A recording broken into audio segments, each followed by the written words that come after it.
Olá pessoal, eu vou mostrar aqui a fórmula da ressonância, como ela surgiu, e fazer algumas análises de dados depois. Bem pessoal, isso aqui é a modelagem do sistema massa-mola. Eu tenho uma mola com essa constante elástica, tenho um bloco com essa massa e tenho um fluido que é responsável pelo atrito, certo? Essa é a constante de atrito, do atrito viscoso.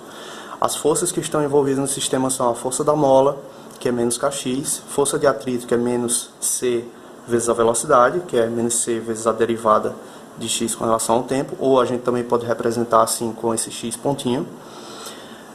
E a força resultante desse movimento é dada pela segunda lei de Newton, que é massa vezes aceleração. A gente também pode representar como mx dois pontos, certo? Mx dois pontos é o somatório de todas as forças que estão atuando, que são essa força da viscosidade, certo? A força de atrito e a força da mola. Se a gente passar elas duas para o outro lado positivas, a gente obtém essa equação, que é chamada de equação do movimento, ou equação homogênea, porque é igual a zero, certo?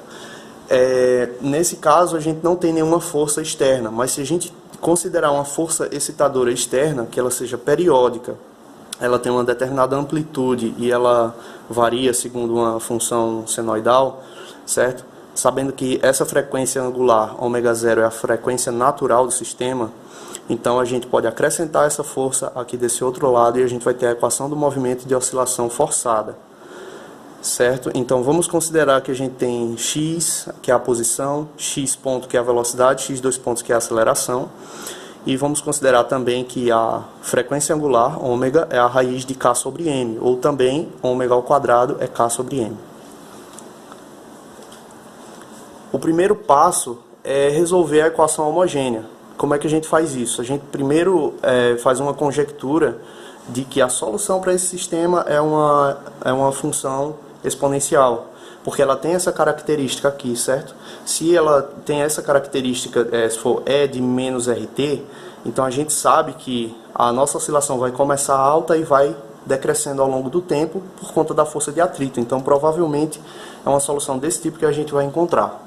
Então se E de RT é uma solução da equação acima, a gente sabe que a primeira derivada é essa aqui e a segunda derivada é essa, certo? Então a gente substitui essa função na equação do movimento, essa equação aqui acima, a gente traz ela para cá e substitui no lugar de x dois pontos a gente coloca a segunda derivada, no lugar de x ponto coloca a primeira derivada e no lugar de x coloca a função E de RT, certo?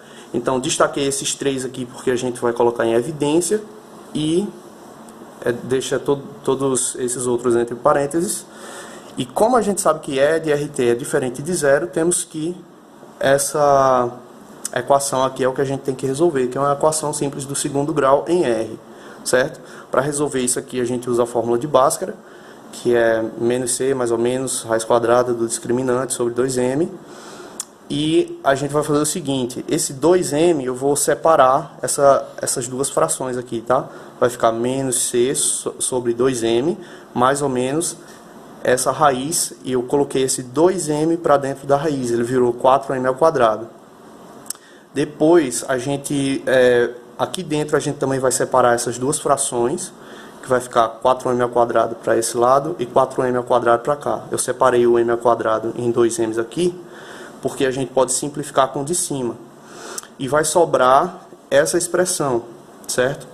Daqui a gente pode considerar que c sobre 2m é um determinado alfa, isso vai facilitar a nossa análise depois, e esse k sobre m é o ω², como a gente tinha falado antes, certo? Então a equação vai ficar menos alfa mais ou menos raiz de α² menos ω².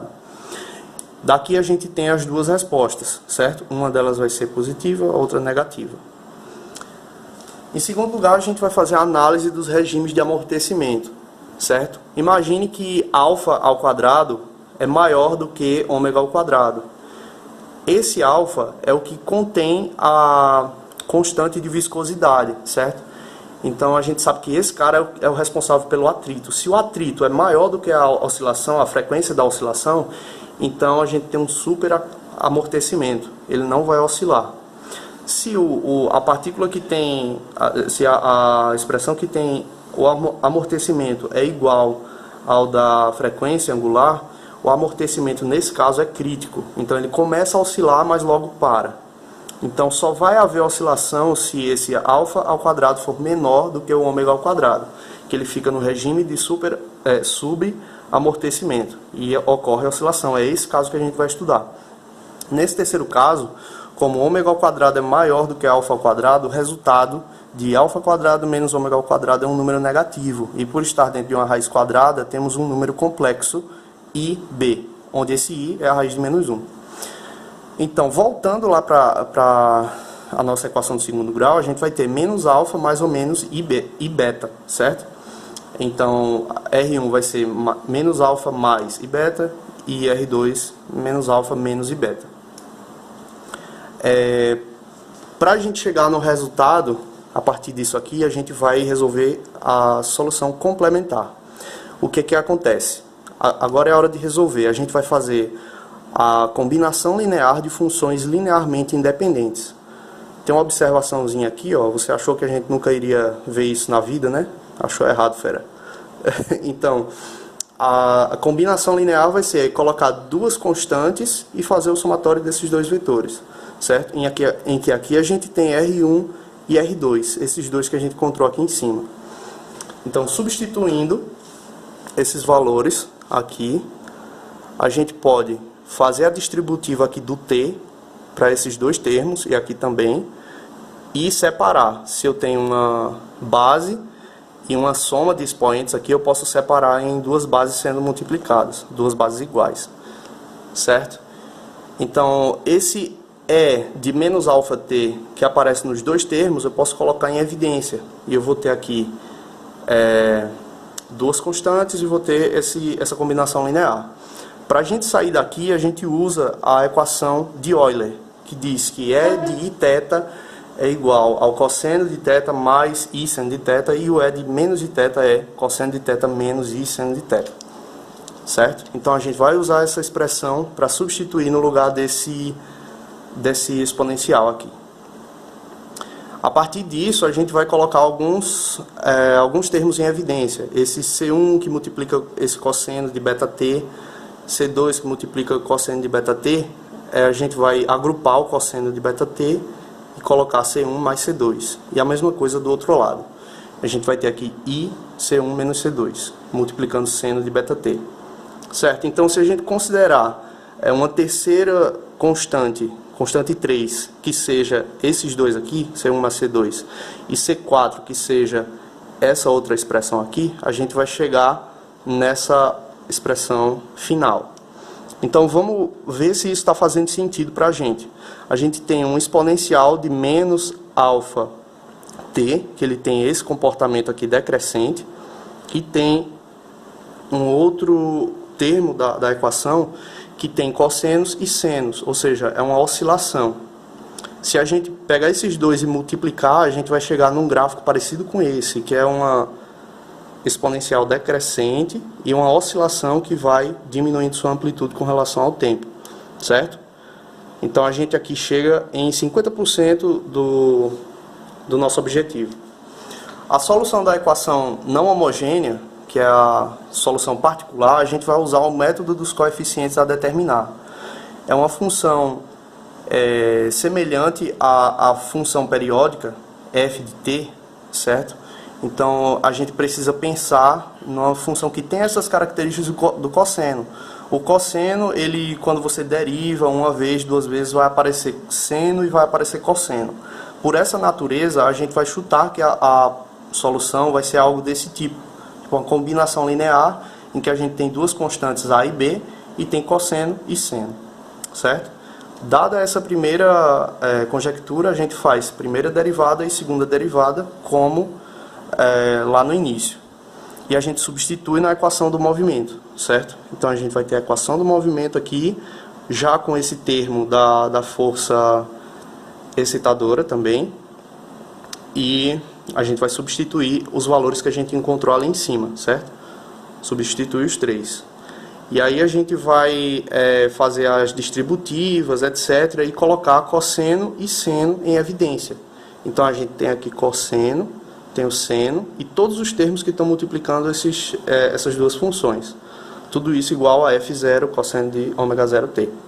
Dessa equação aqui a gente consegue montar um sistema linear, que é esse, certo?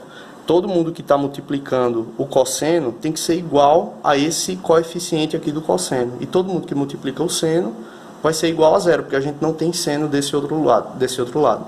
Então a gente monta esse sistema. Daqui a gente vem simplesmente resolver um sistema linear como a gente já está acostumado, certo? Então é só manipulação algébrica.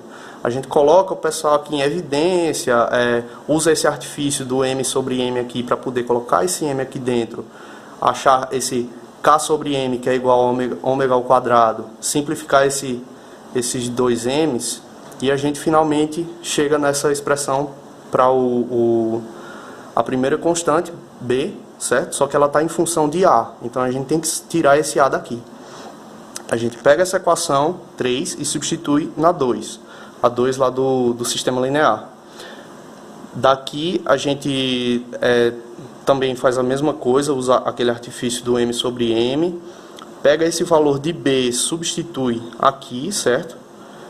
Vai dar uma expressão gigantesca, a gente ainda tem que aplicar aqui a distributiva, reorganizar toda a equação de forma que a gente vá trabalhando cada parte dela até chegar nessa expressão para A, certo? Então esse A ele não está em função de B, ele realmente é o valor de A.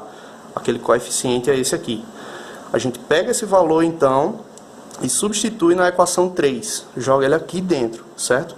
Vai ficar essa coisa gigantesca aqui, mas que se a gente for fazendo aplicando todas as propriedades de manipulação algébrica, a gente consegue simplificar alguns termos, como esses aqui, certo? E a gente encontra esse valor de B. Então, observe, a gente tem aqui em A esse termo grandão e em B o mesmo termo, igual. A única coisa que muda é essa parte da direita aqui e essa outra parte da direita aqui embaixo, certo?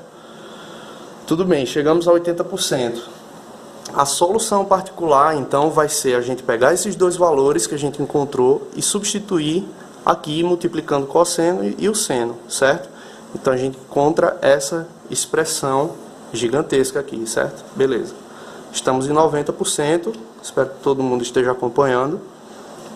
E a solução geral para essa equação diferencial de segunda ordem simplesmente é a soma das soluções complementar e particular. Então você pega a solução complementar, solução particular e soma, que vai dar esse absurdo aqui.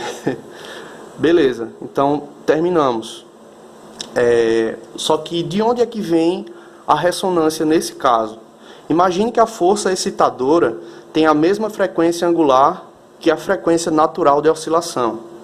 Então você tem esse caso aqui, certo? O ômega é igual a ômega zero, então aproximadamente igual.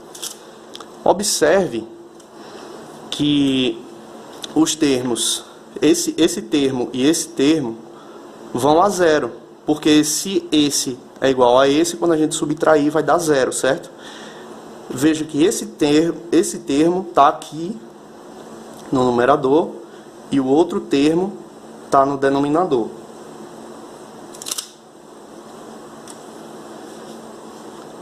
Um está no numerador e o outro está no denominador. Quem vai a zero mais rápido? Então, esse termo que está no numerador, ele não está elevado ao quadrado. E o que está no denominador, ele está elevado ao quadrado. Então, ele vai a zero mais rápido do que o de cima, certo?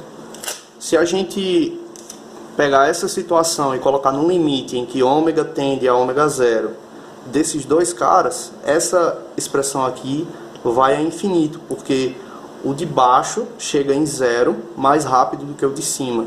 Enquanto o denominador vai a zero, a fração como um todo vai a infinito. Então a amplitude de x de t vai ao infinito, teoricamente, é claro. Então esse fenômeno a gente chama de ressonância, quando a amplitude do sistema aumenta demais e termina por romper algumas estruturas.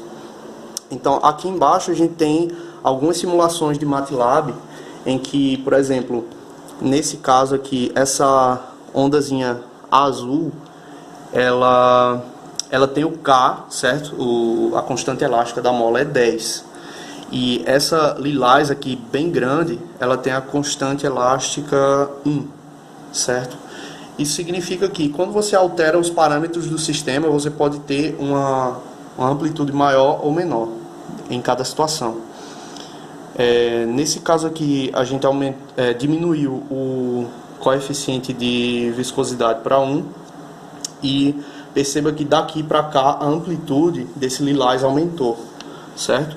Então, diminuindo aqui o coeficiente de viscosidade para 0,5 e para 0,1, essa amplitude cresce muito, muito mesmo.